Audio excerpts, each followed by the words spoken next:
Yayasan Pendidikan Gita Asrama Mandala yang menaungi SMK Bali Dewata dan SMK Kesehatan Bali Dewata melaksanakan kegiatan Jalan Santai kemarin.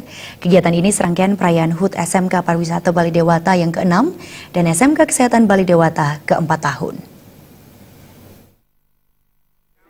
Jalan sehat menempuh jarak 4 km mengelilingi desa Paguyangan Kaja, diikuti 1.000 peserta dari siswa, guru, pegawai sekolah, hingga alumni SMK Bali Dewata. Jalan sehat dilepas Kabid Pemuda Olahraga Distrik Pora Kota Denpasar, Ketut Sudana, didampingi Ketua Yayasan Gita Asrama Mandala, Made Suparta.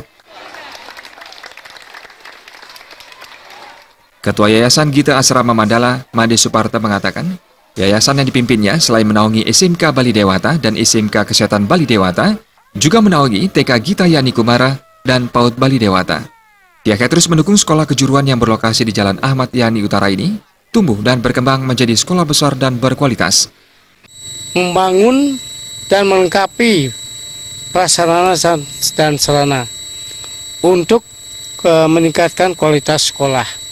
Walaupun pada saat ini SMK Bali Dewata memiliki beberapa lab yang menurut kami sudah cukup untuk bisa melakukan kegiatan praktek atau UKK bagi siswa kami.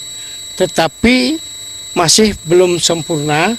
Untuk lebih sempurnanya kami berkomitmen ke depan untuk melengkapi sarana prasarana tersebut, baik di SMK, kesehatan maupun pariwisata, termasuk di sekolah teman kanak-kanak.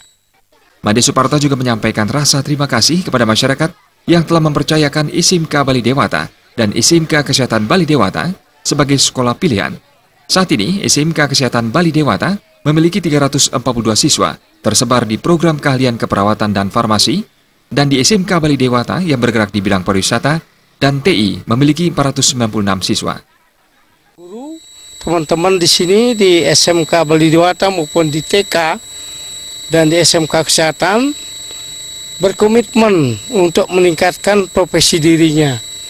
Artinya memacu diri untuk menjadi betul-betul sumber daya manusia yang berkualitas. Mari kita kejar kualitas itu, kita tidak hanya mencari tetapi kita kejar. Kalau kita sudah kejar pasti kita akan dapatkan. Ini tergantung kepada komitmen kita. Maka dari itu janganlah setengah-setengah untuk memilih profesi sebagai guru. Usai jalan santai dilanjutkan dengan pengundian door prize dengan hadiah berupa 1 buah televisi, 3 buah kompor gas, berbagai hadiah hiburan dan 1 unit sepeda gunung, serta berbagai hiburan yang merupakan persiapan untuk perayaan Puncak HUT SMK Bali Dewata tanggal 9 Desember mendatang. Menutup rangkaian HUT juga akan dilaksanakan kegiatan studi banding guru dan staf sekolah ke SMK Negeri 2 Malang dan SMK Kesehatan Malang tanggal 15 Desember mendatang. Suteja